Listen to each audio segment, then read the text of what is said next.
EbairroCast.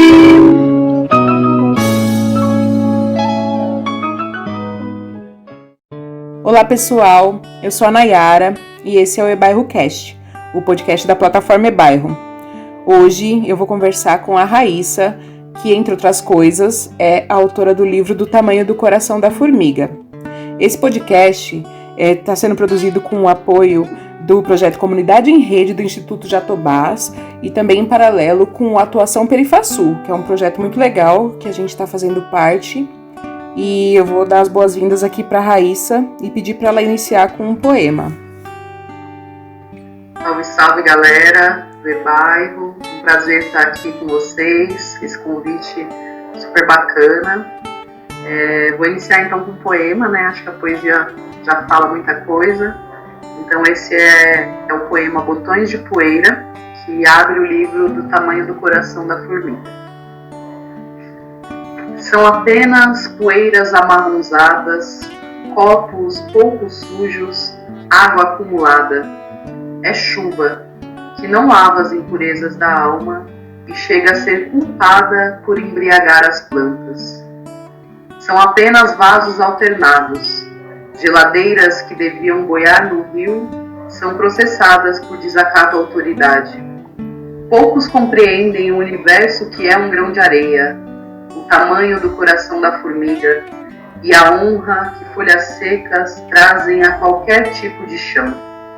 Podem todos os ventos dançar gafieira, todas as casas se desculparem por serem de tijolos, mesmo assim a humanidade não se curvará. Podem todos os carros bordarem borboletas, todas as flores comprovarem seu longo e primoroso movimento. Ainda assim, a humanidade não se curvará. Pode você, em sua pequeneza humana, perceber que os insetos se exibem para que mire seus olhos. A mandíbula é a única que realmente sabe o que se passa. E quando cansado e pervagante conseguir mirar Deus, se verá refletido em seus olhos de formiga. Maravilhoso, muito lindo, maravilhoso. Raíssa, conta um pouquinho pra gente da sua história, como é que começou assim a sua trajetória, o que te levou a escrever, te inspirou? Nossa, eu não sei assim exatamente datas, né? Eu sinto que desde criança eu sempre tive um incentivo para a escrita, para a leitura, né? Acho que eu fui uma criança privilegiada por minha mãe trabalhar a vida inteira numa ONG, né? Em ONGs em geral, e então eu tinha acesso à biblioteca da ONG também, a muitas doações de livros. Logo depois também me inseri já no começo da adolescência, com 13 anos, me inseri no Sarau do Binho, e isso também foi um outro despertar muito grande. Além também de ter muita influência musical, né, do meu pai, da minha família no geral e desses eventos todos, né, que aconteciam nessa ONG que minha mãe trabalhava, então tinha muito acesso a música de qualidade, a cursos muito bacanas, e eu sinto que foi, né, um despertar, todas essas coisas se reúnem para que eu começasse a escrever, mas com certeza o Sarau do Binho, né, começou. Eu tinha acho que uns 13 anos quando comecei a frequentar, e ali eu já tinha algumas coisas escritas e já gostava muito de poesia, sempre gostei muito das aulas de português também, então era uma coisa que já era familiar. E foi natural, né? Foi acontecendo, fui seguindo bastante como declamadora, sempre gostei muito dos clássicos, das poesias clássicas, né? Drummond, Augusto dos Anjos, Cruz e Souza, Cecília Meirelles. Então eu sempre bebi também muito das fontes da literatura clássica e bastante da literatura brasileira também. E nessa sequência o meu desenvolvimento foi seguindo, né? Então, em 2017 que eu lanço Do Tamanho do Coração da Formiga, que eu sempre soube que sairia, né? Que esse livro chegaria, mas eu tive oportunidades em outros momentos de lançá-lo, mas eu ainda não sentia a maturidade para que isso acontecesse, né? Eu queria um livro muito bem trabalhado, E o primeiro livro a gente sempre fica, né, nesse pouquinho receosa, mas faz parte desse processo da escrita. E você acha que, assim, o processo da produção desse livro, você falou, vou escrever um livro, sentou e começou, né, a colocar no papel aquilo que você sentia, se inspirava, ou você já tinha todos esses poemas escritos, resolveu reunir eles num livro, complementar com alguma coisa? Como é que foi?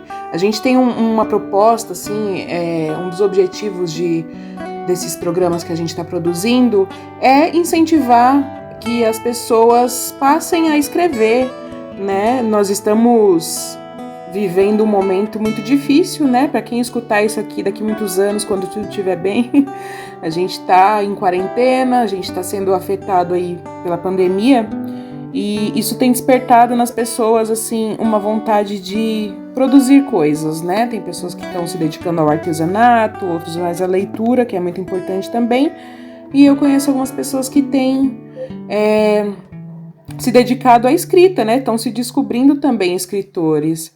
Então, às vezes é muito importante entender o processo de outros autores para saber que cada um, acredito que pode se tornar um escritor também. Conta pra gente como que foi o seu. Então, na verdade, eu sabia que o livro seria lançado, mas estava aguardando ter essa maturidade também, né?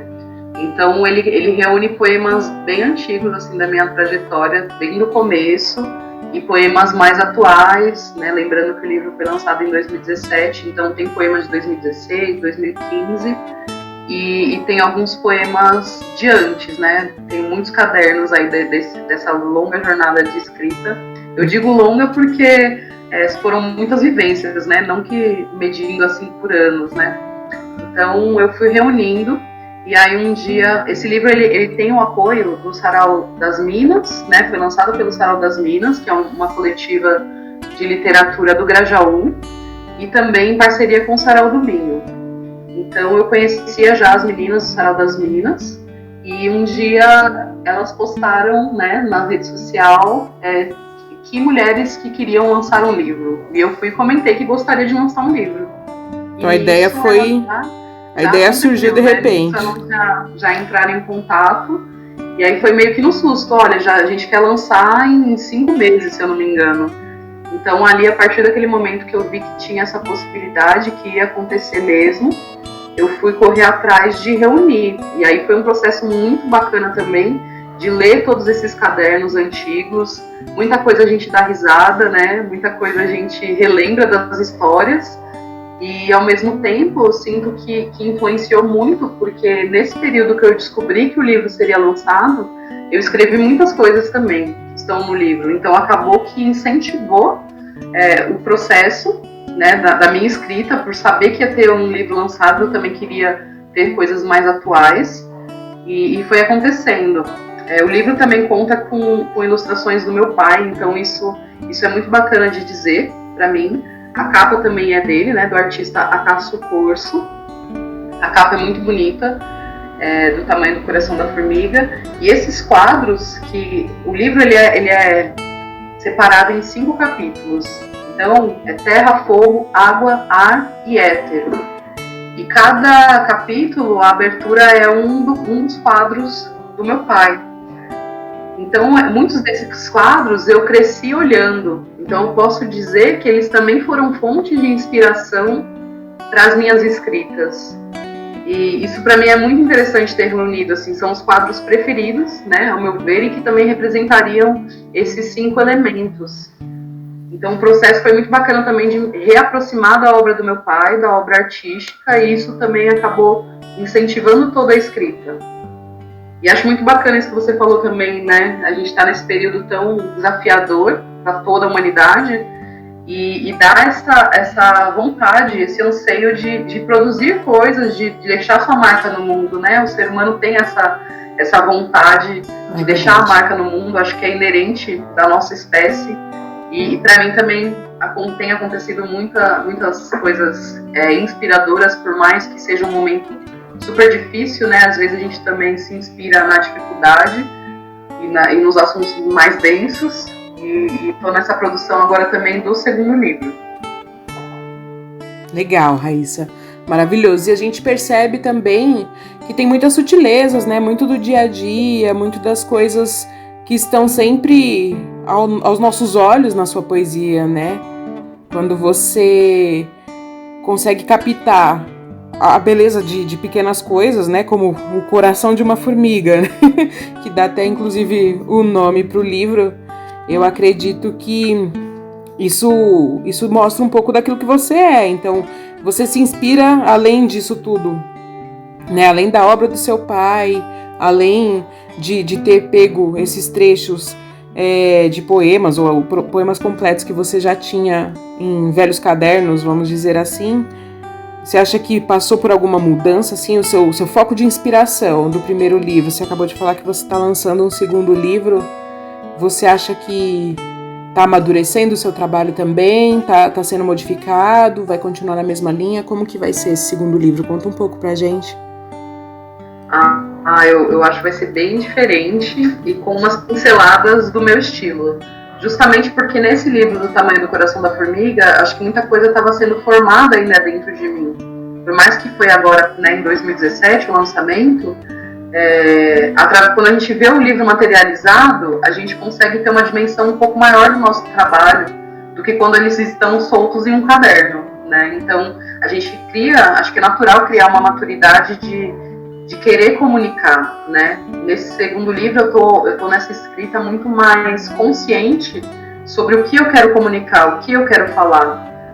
Porque no primeiro, eu sinto assim, era uma coisa muito intuitiva, a minha escrita, né? Vinha assim como uma força mesmo. Eu esperava a inspiração acontecer para que os textos fossem produzidos. É como se o primeiro fosse uma inspiração, são apenas inspirações suas, uma forma de você apenas se expressar, e esse segundo já é uma mensagem que você quer transmitir, já tem um propósito, é isso? Exatamente. Por mais que o primeiro, ele também, né, eu criei uma estética, eu adaptei nesses 5 elementos, a capa também, tudo tenta ter uma amarração e tem uma amarração. Mas no segundo eu quero evidenciar muito mais isso. E sinto que a escrita amadureceu muito, né, no sentido do querer comunicar. Então, o livro, eu gosto muito dessa coisa matéria, né, que são os papéis, o cheiro, o tato, né. Eu acho bem difícil, por exemplo, ler em PDF, ler no celular. Eu não tenho esse costume, porque eu gosto dessa materialidade que o livro traz. Para mim, ele é um ser vivo, né, ele tem esses átomos, é matéria, então, para mim é diferente. E eu sinto que para o segundo, eu estou focando muito... Na verdade, assim, um tema recorrente para mim sempre é a ancestralidade, as pequenas coisas, os insetos, né, como você disse. E esse primeiro poema que eu abri aqui no nosso podcast, ele fala dessa sutileza, né? Porque é botões de poeira. Que botões são esses? Podem ser botões de flores, podem ser botões de teclas, podem ser botões de uma camisa. Então eu tento trabalhar também com essa multilinguagem que a palavra traz. E aqui está falando de um universo muito, muito sutil e até muito abstrato. Eu sinto que esse livro meu, ele tem abstrações e tem também muitos toques de espiritualidade, porque sou uma pessoa inserida completamente. Eu não separo a minha espiritualidade da minha vivência cotidiana. Então isso está muito evidente nesse primeiro, e eu acho que no segundo ainda mais no sentido consciente, né? O primeiro eu acho que é uma abstração, é uma consciência mais abstrata, não que ele seja inconsciente, né? Mas o segundo ele já vai trazer o que eu quero dizer, e vem nesse tema mais da ancestralidade bem forte, no segundo também, e também da questão de memória afetiva com o meu meio ambiente, que é o Campo Limpo, Zona Sul, Taboão, onde eu cresci, nasci, né? Eu fui morar no Taboão pequena, depois estou no Campo Limpo e sempre andando por Taboão e Campo Limpo. Então eu estou tentando também desse segundo livro, que se chama Sangue nas Pálpebras e Outras Sutilezas. Então, na verdade, eu estou tentando trabalhar mais fortemente ainda essa dualidade. Sou uma geminiana, então sou uma pessoa muito dual e com muitas personalidades, e trabalhando para que isso seja aceito também dentro de mim, né? Que o geminiano é muito ar, então ele se circula e se movimenta por muitas linguagens, e como é o meu caso, ainda mais quando a gente é artista, e o geminiano ele é o comunicador. Então eu estou tentando que essa comunicação seja evidente nesse meu segundo livro, e estou trabalhando muito essas questões bairristas, que eu chamo, porque a gente está inserido num movimento que se diz literatura periférica, né? É o nome que a gente normalmente é utilizado para nos denominar.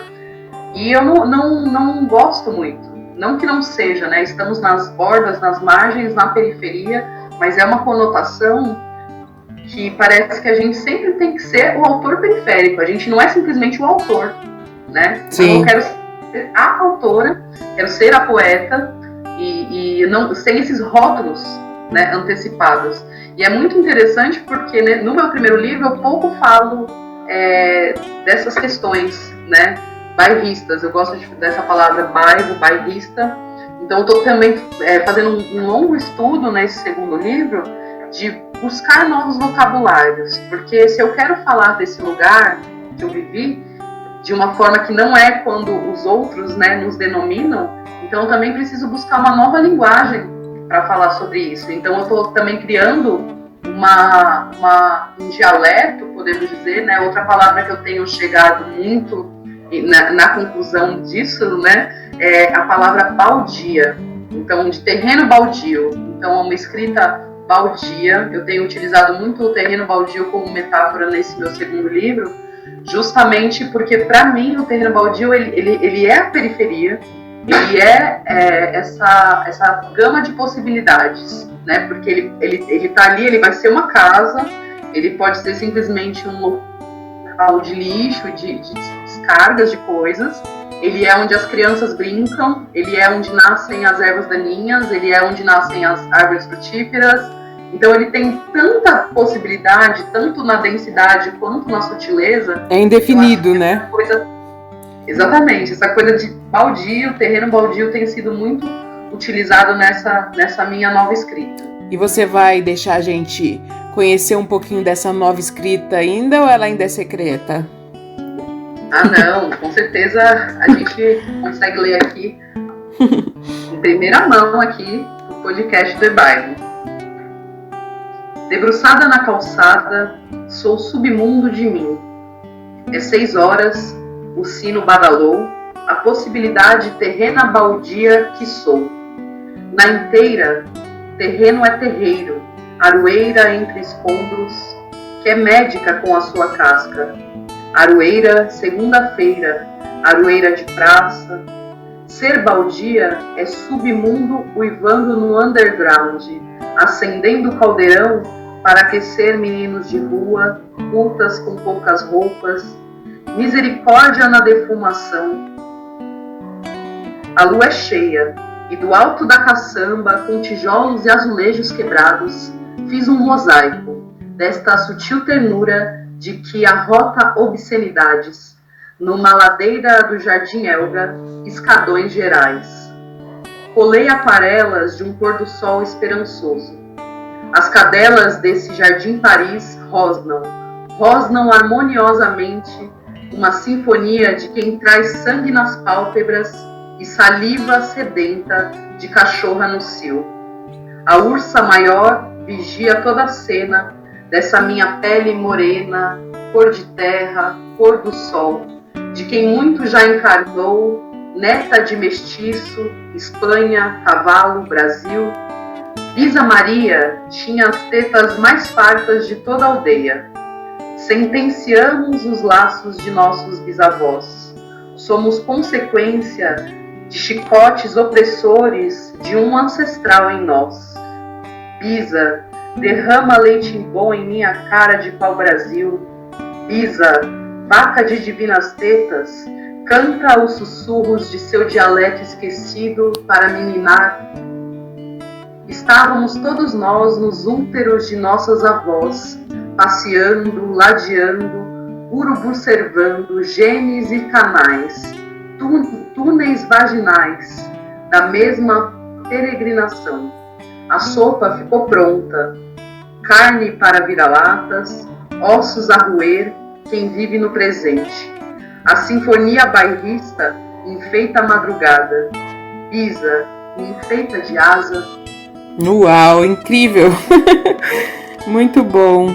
É bem isso assim, né, que a gente estava conversando, dessa dualidade da ancestralidade, do bairro, dos cachorros latindo, dos nomes, né, dos nossos bairros por aqui, né, Jardim Elga, Jardim Paris, né, que Paris é esse, né, cheio de escombros, de caçambas e de construções. Sim. Então, mais ou menos, acho que esse poema exemplifica bastante o que eu estava falando desse segundo livro. Sim, com certeza. Você falou da sua espiritualidade e de, entre outras coisas, que você não consegue separar da sua escrita, né? Você quer contar um pouquinho pra gente das suas outras artes? Porque, como eu disse no começo, você é, entre outras coisas, a autora desses livros. Mas a gente sabe que você faz muito mais coisas. E conta um pouco pra nós como que é, o que mais que você anda produzindo, além de escritas. Tem bastante coisa acontecendo, né? Aqui a gente está no Campo Limpo. Eu sou cofundadora da União Acaixa, junto com Marlon Cruz e Luan Luando. E a União Acaixa é justamente um espaço para pensar todas essas possibilidades. Então é um espaço de arte, cultura e cura, que a gente está indo agora em junho para o nosso 3º ano aqui na região. E considero que a gente já conseguiu muitas coisas nesses 3 anos, muitas vivências. É um local que trabalha com as medicinas da floresta, trabalha com cursos, vivências, atendimentos holísticos.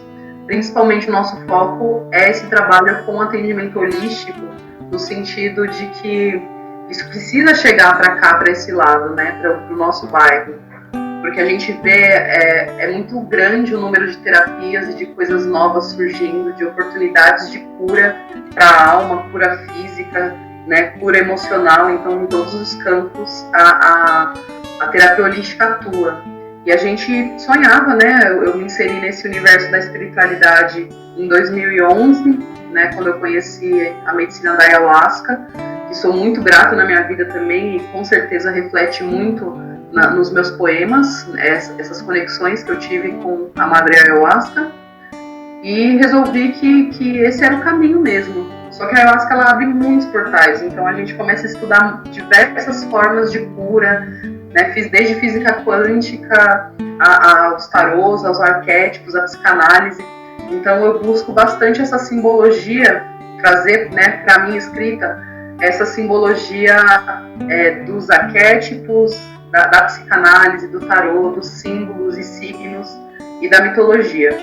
Então eu sou esse compilado de coisas e a União Acaixa acho que reflete muito esse compilado de coisas, né? Porque lá a gente tem aula de dança cigana, a gente tem aula de violão, percussão, tem os atendimentos com as cartas ciganas, radiestesia radiônica, tem o Papo de Saúde, que é uma vertente muito forte, né? Com o Paulo querido aqui do Campo Limpo, Paulo Herveiro, Paulo Rodrigues. Então é uma vertente muito grande dentro da União Acaixa, também as medicinas naturais, né? As garrafadas, esse resgate das ervas medicinais ao nosso alcance. Então, a União Acaixa traz todo esse compilado e reúne muitos artistas, reúne muita gente boa ali. É um espaço também para a gente acender uma fogueira e ficar tranquilo, né? Tendo esse contato tão ancestral que a roda e o fogo nos traz, e a gente, querendo ou não, conforme a cidade vai crescendo, a gente perdeu, né, esse costume de estar em volta do fogo. E eu acho que é uma das coisas mais importantes da União Acaixa é a fogueira também, né, de trazer aqui pro nosso bairro essa possibilidade. E é um lugar muito acolhedor e muito aberto assim para as pessoas, principalmente para as pessoas do nosso bairro. Então a gente está tentando e conseguindo esses resgates, né, tanto da terra, de mexer na terra, de poder plantar, quanto da gente também estar em volta do fogo, da gente estar conversando sobre ervas medicinais, sobre curas. E isso acho que acaba acolhendo, né, esse momento, não só de agora, 2020, pandemia, mas também a gente já vem, né, numa crescente densidade na cidade, onde as pessoas não se reparam, não veem o tempo passar e simplesmente estão imersas, né, na vida do trabalho, ali na carteira assinada. E a gente sabe, né, que na periferia é muito necessário, né, essa questão exploratória também da periferia vem há muitos anos, né? A gente não é à toa que a gente está nas margens, né? A gente está nas margens porque a gente foi colocado para ser escondido, né? A gente sabe como São Paulo cresceu, né? E como se manifestou essa geografia em que a gente está organizado.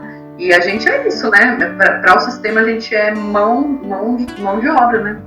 Então a gente veio muito abrir uma caixa nesse âmbito de querer que as pessoas respirassem, que as pessoas conseguissem conversar, ouvissem uma boa história, tivessem uma vivência de constelação familiar e que essas terapias também chegassem com preços acessíveis ou até mesmo de graça para a nossa população. Então a União à Caixa também é um grande celeiro de artistas e novos curandeiros, né? Que a arte também é a cura. Importante ter essas alternativas aqui próximas, né, da nossa população. Incrível. Você pode mandar mais uma pra gente do livro anterior? Sim. Então esse aqui tá no Coração da Formiga, no tamanho do Coração da Formiga. Esse poema se chama Leões de Fogo. Ele foi inspirado numa profecia de um mestre brasileiro que é pouco conhecido, que é o professor Henrique José de Souza, fundador da Ubiose, um grande pensador, e deixou muitos livros e muitos escritos, e também muitas coisas para o nosso futuro, muitas profecias.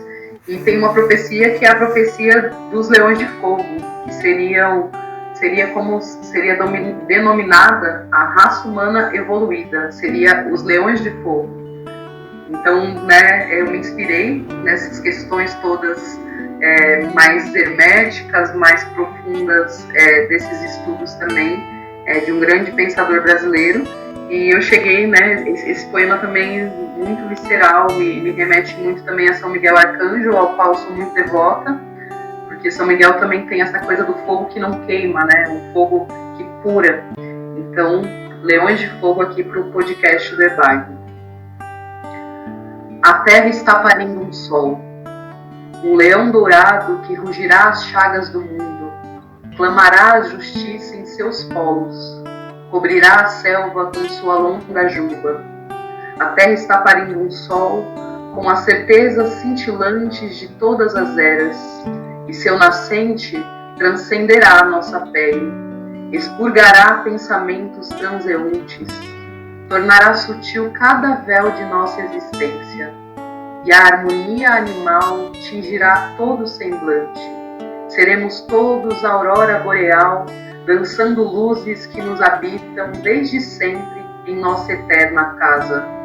A terra está parindo um sol na banheira do cosmo. Não há redoma a cercar as explosões de suas contrações, santas fisgadas na morada de Horus. Brilharemos todos a entrega da crença de que a luz acenderá. As antigas rezadeiras cantarão a chegada da porta a se abrir, e com aromas de flores benzerão o filho que a terra vai parir. Maravilhoso. Incrível. O poema ele é muito forte para mim nesse momento que a gente está, né?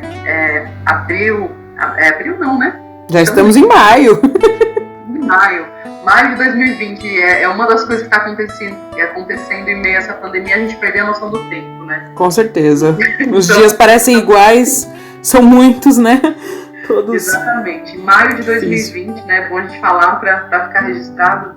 E é muito forte esse poema para mim nesse momento, porque a gente sabe que, né, tem uma hora que fala expurgará pensamentos transeuntes, né? Porque nessa profecia se fala de um tempo de declínio, de um tempo difícil para a humanidade, para que as coisas sejam expurgadas, para que venha o novo, para que venha o belo. Então eu creio muito nisso e creio que nesse 2020 é o início dessa profecia, né? Então eu creio muito nisso e o que me conforta e me consola é que eu sei que é tudo parte de um processo maior, de um plano maior para a nossa humanidade. E isso não é ser adoradora de unicórnios, isso é crer que o melhor virá, né? Eu acho que é muito importante a gente ter esperança. A minha escrita ela é uma escrita esperançosa, apesar das densidades. Então, eu tenho esperança, por isso que eu estou na União à Caixa, por isso que eu estou nesse caminho dessa escrita, que para mim também é uma cura, né? Todas essas escritas. E também tem a Flor de Tote, né, que a gente não falou muito ainda. Não falamos da Flor de Tote, que é a banda que eu também integro, juntamente com o Marlon Cruz e a Ana Clécia. E a Flor de Tote, ela é uma música, é banda de música medicina, né? A gente está ficando um pouco mais difundido agora, as músicas, canções de rezo, música medicina, o pessoal denomina assim. E eu tenho essa banda tão querida, já faz, né, um tempo, acho que desde 2015 que a gente está nessa jornada, até um pouco antes, e composições próprias. Então é muito louco também escrever para música. Eu ainda não tenho tanta afinidade, mas a gente tem, o Marlon vai me ajudando, né, que é meu companheiro, e ele tem esse feeling maior, né, para as melodias e para as canções. E aí eu me descobri também compositora nesse meio do caminho, e a gente tem muitas pessoas que vêm acompanhando o nosso trabalho e realmente se conectam às músicas da Flor de Tote. Tem aí o canal no YouTube Flor de Tote, se inscrevam, vamos chegar a 1.000 inscritos, né, quem estiver ouvindo. E então eu recebo esse feedback de que a nossa música realmente cura e acalanta, né, as pessoas nesses momentos difíceis, não só agora, como anteriormente também. Então eu sinto que é um trabalho que eu preciso me dedicar, e eu estou à frente dele com muito orgulho, porque eu sei que faz bem. Então eu sinto assim, tudo que é uma simbiose minha com a humanidade. Eu sou ascendente em aquário e lua em aquário também, então eu sou toda ar. Então eu tenho esse senso de comunitário muito aguçado dentro de mim. Eu gosto de estar em meio de muitas pessoas, de estar em coletivos, de estar em grupos. E a Flor de Tote com certeza abarca, né, esse caminho de levar a arte para todas as pessoas. E essa coisa de ser muito ar e criar essa simbiose é justamente leva a gente para muitos caminhos, né? Então eu tenho meu trabalho também como radiestesista, tenho meu trabalho com cartas ciganas, a radiônica também que eu atuo. Estou me especializando em astrologia agora também para atender com astrologia, estou, né, nessa formação.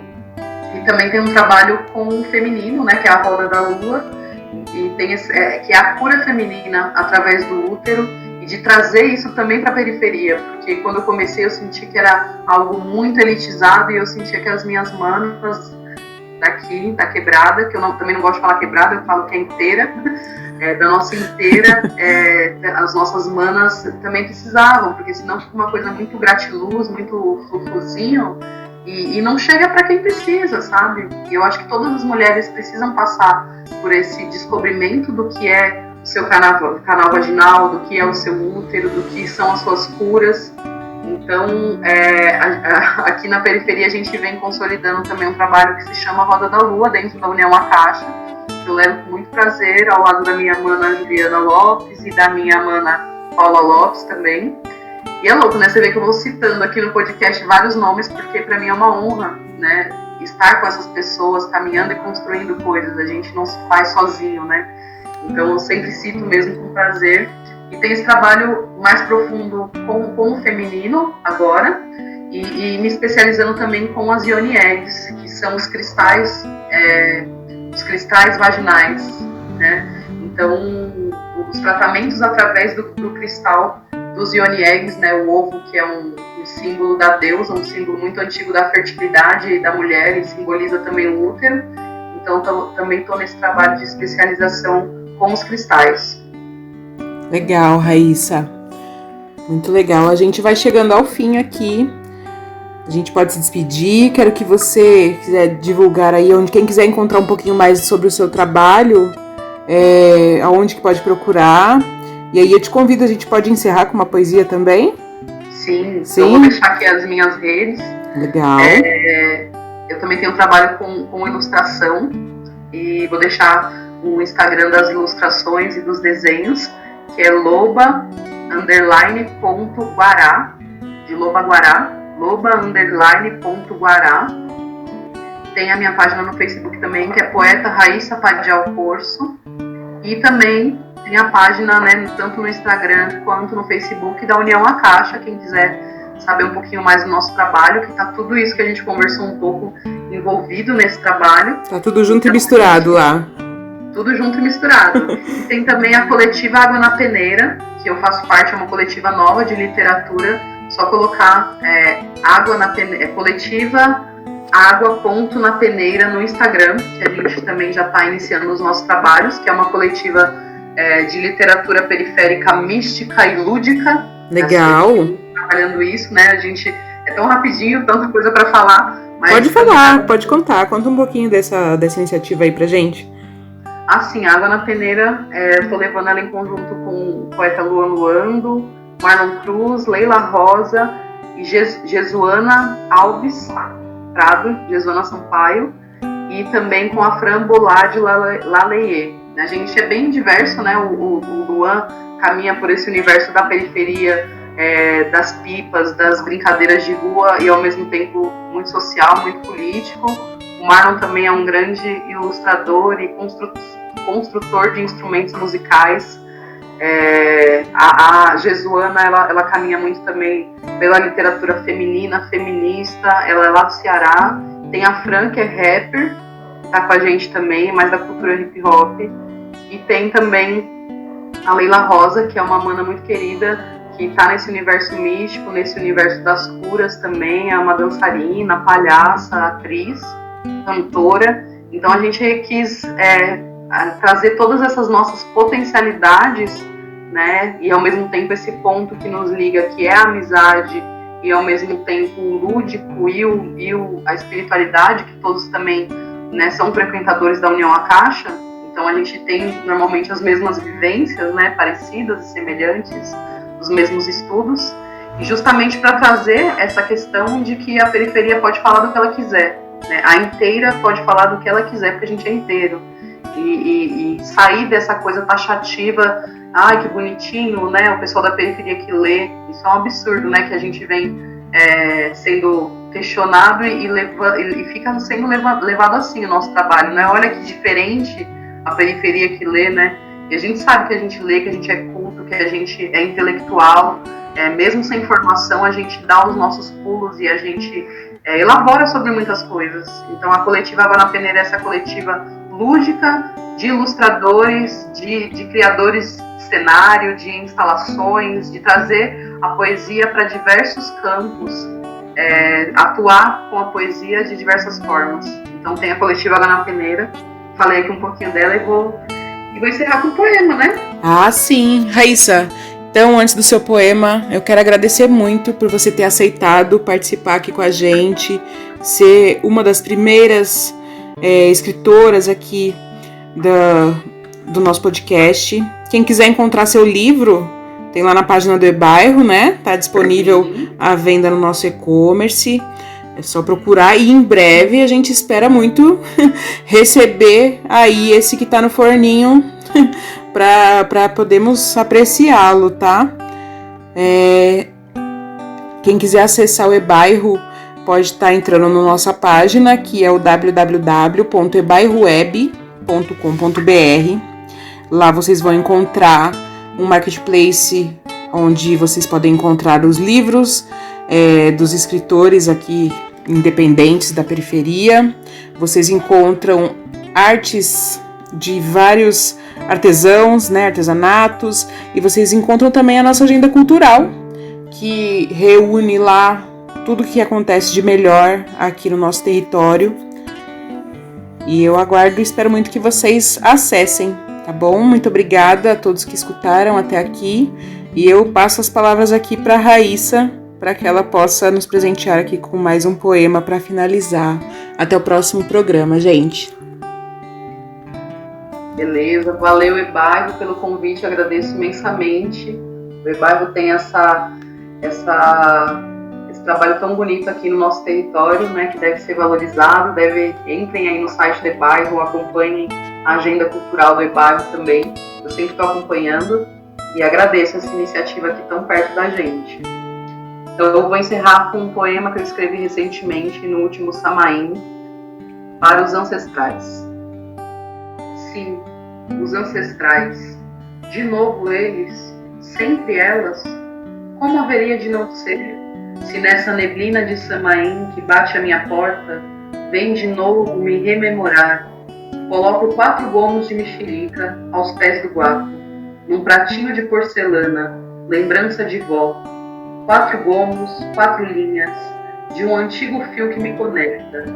Um gomo para o avô paterno, um gomo à avó materna, um gomo ao avô paterno, um gomo à avó paterna. Doce memória, cítrica sensação, ligação perpétua, até o primeiro do primeiro da primeira célula. É eco que chamo, é eco da chama no peito que em ressonância reverbera, reverbera, reverbera, algo simples que nos chega, qual emaranhado de raízes. Não vê? Não nota que tudo nos leva à unidade desta humanidade? Perante leis maiores caminhamos, nos alimentamos, somos uma banda, umbanda, egungun, egungun. Essa folha que flutua na neblina é o etérico se moldando, o visível do invisível, a fumaça que transporta nossas preces a tudo que é vivo. As motos pipocam lá fora, e cada vez entendo mais que não existe fora, que não existe opositores. Enxergamos com uma lente ampliada que só nos mostra materialidades, superfícies onde escorrem todas as deliciosas meias-verdades. No espelho, lembro da marca de expressão de vó Hilda, deitada em seu colo em uma antiga poltrona. Meu dedo expande essa marca, marca de vida, marca que propiciou a minha vinda. Desbravo esses poros do passado como infante contínuo ativado, vibrando dimensões de uma alma recém-chegada aqui, aqui, aqui. Moro ainda neste campo que escolheram os que vieram antes de mim, este campo que é vasto, este campo que é lindo. Vô, vó, digo a vocês, está tudo limpo, nítido, discernido. Agradeço as visitas em meio à fumaça, agradeço a neblina que me faz enxergar tudo que se passa. É limpo, vô, é campo, vó, é alfabeto que semeia as iniciais de meus avós, é palavra em silêncio que me põe a sentir esse início. Agradeço o recomeço, agradeço meus sinais, corpo, ruga, testa, de uma bisa Maria, tretas a resolucionar o eco que me faz agora. Esse olho não é meu, é de indígena Chiodeto. Este leito não é meu, é de alazões mestiços, máscaras de quem ousa caminhar armado e a cavalo na estrada do campo limpo de terra, barro e despretensões. Assim como um assovio, me guio, voa no seu assovio, aceito, vó, o seu banho de pipoca, aceito abanar e curar toda a nossa linhagem, a nossa uma unidade.